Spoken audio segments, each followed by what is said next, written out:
It's safe to say John Daly is one of golf's most polarizing figures. People are either huge fans of the guy or they can't stand him. One way or the other, Daly always seems to make headlines. And this time, it seems he's in the limelight for begging Greg Norman to let him play on the LIV Tour. If you're wondering about all the deets of their discussion, rest assured, we've got you covered. First, Daly revealed that he begged Norman on Piers Morgan Uncensored. Of course, when it comes to a personality as controversial as John Daly, Piers Morgan definitely had to be in the mix there somewhere too. Daly was invited to Piers Morgan Uncensored this Wednesday, and it is there that he let the world know just how badly he wanted to be part of the LIV Golf Invitational Series. During the show, the 56-year-old golfer added that he begged Greg Norman to let him be a part of the LIV Tour. Daly then went on to talk about how much better the LIV circuit was compared to the PGA Tour and the PGA Tour champions, despite the fact that's where he spends most of his time playing right now. Talk about biting the hand that feeds you. Next, why does Daly want to be on the LIV Tour so bad? During the interview, Daly said that he thinks the LIV circuit is much better than the PGA Tour, and we're really out here wondering just why he thinks that. Well, the golfer himself added his 2 cents on the subject. He states that he'd rather play with amateurs than pros sometimes, but should also get compensated for that properly. The LIV Tour seems to be doing just that for its players. Not only do they play pro-ams, but Daly describes it as a big party. He also thinks that the guys that are on that tour are certainly deserving of the money. But of course, Daly isn't being at all subtle with what he's hinting here. He points to himself and says, especially this old man, hinting that he wants to be compensated better too. While there may be other reasons behind why John wants to join the LIV Tour so badly that he straight up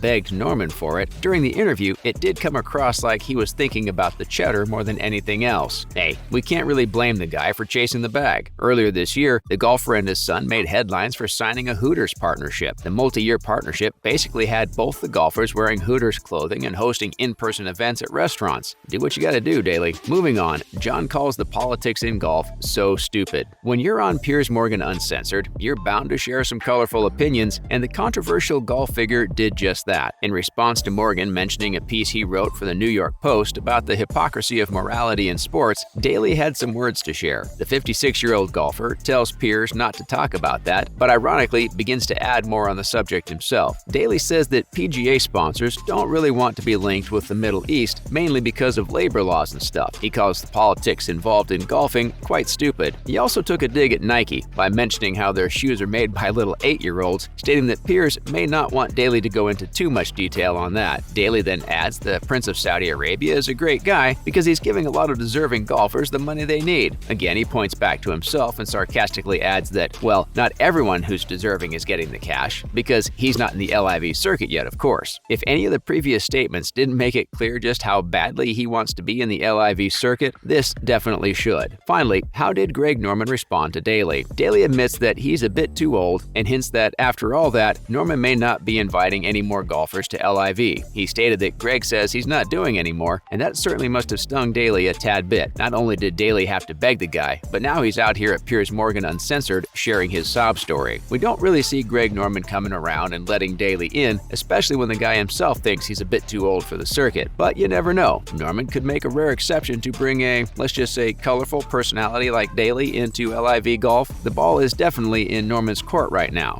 Wait, is that the wrong sports pun? Other news. First, Daly responds to a reporter asking him why he's so popular. John Daly is one golfing figure that people have strong opinions on. During this week's Shaw Charity Classic pre-tournament press conference, Daly was asked by a reporter just why he's so popular, especially among the younger generation of golfers and sports fans. And the golfer's response to this is the most Daly thing you could imagine. He says he has no idea. Just to confirm that he's got no idea, he repeats that sentence one more time. But of course, he doesn't leave the interviewer hanging with no response. John states that he thinks Chad does a great job with their t-shirt companies with the sayings and designs. Those seem to be a huge hit among the young kids. He also said that maybe his beard makes him look like Santa Claus, so that could always be a possible reason too. Although with Justin Thomas calling him Bad Santa, that theory might not hold much water. John also said that he's got no skeletons in his closet. If and when he screws up, he's honest about it, and his fans, both young and old, seem to like that. He talks about how he's never looking over his shoulder because just about every possible bad detail is out there in the open. From his life to his ex-wives, people know everything anyway, so there's nothing to hide. And we're really in awe because that sounds like the most comfortable way to live life. Sure, there's the trade-off of having all your privacy be in the open, but of course, then you have no fear of anything coming out without your knowledge. Gotta lose it all, but then you've got nothing to lose, right? Next, The Sun reveals how much Paige Spiranak, Instagram's highest paid golfer, makes. If you've ever wondered what the top Instagram golfer makes, you might want to hold on to your seat. Paige Spiranak, one of Instagram's post's top paid golfers, is reported to make around $12,000 per post, according to British publication The Sun. That's high-key insane, especially when you consider that top athletes like Tiger Woods make like $10,000 per Instagram post. So you've really got Spiranak out there battling with legends and coming out on top. It is worth noting that Paige's following is higher than Woods. With around 2.9 million followers on the platform compared to Woods' 2.4 million, she's definitely raking in the big bucks. Although she's an influencer, Paige can still technically be considered an athlete due to her brand. She appears with golfing attire and talks about tournaments happening across the world, and gets paid about $12,000 each time when she does it. Sounds like a sweet gig for sure. Finally, the legal fight between LIV Golf and PGA Tour reaches new height. Last week, 11 LIV Golf players sued the PGA Tour for anti-competitive practices. Among them, Taylor Gooch, Hudson Swafford, and Matt Jones even sought temporary restraining orders. If you thought that the PGA Tour versus LIV Golf wars was going to quiet down for a while, you'd be wrong. Quite a lot of PGA Tour players have talked against the LIV 11. It definitely must not feel great to be getting sued by their peers. Players of the PGA Tour think that if LIV really was the choice for those who left, they should stick with it. Billy Horschel at the Wyndham Championship added that they made a decision to leave and they should go follow their employer, but also that he wasn't as angry and frustrated at the matter as some other people. Horschel also thought that their version involved them cherry-picking which events they wanted to play on the PGA Tour, which, let's be real, are going to be the higher world-ranking events with a larger prize money. Will Zalatoris said that what they're doing over there is detrimental to our tour. Zalatoris also agreed that the LIV 11 can't have it both ways. The players that made the decision to leave to join the LIV Tour shouldn't try to also have half their feet in the PGA Tour. But it seems that the 3 players who were seeking to be allowed this week will likely have their request granted. If that happens, the PGA Tour may have to expand the field to 128 players, with some of the LIV players changing sides mainly because they wanted to play less and have more free time to themselves. They aren't really doing themselves many favors by wanting to play in the PGA Tour now. But then again, not all LIV players went down that road. That's a wrap for this video. Do you think Daly has a chance of joining the LIV Tour? Let us know in the comments below. Make sure to give this video a thumbs up and subscribe to our channel for more videos like this. See you in the next one.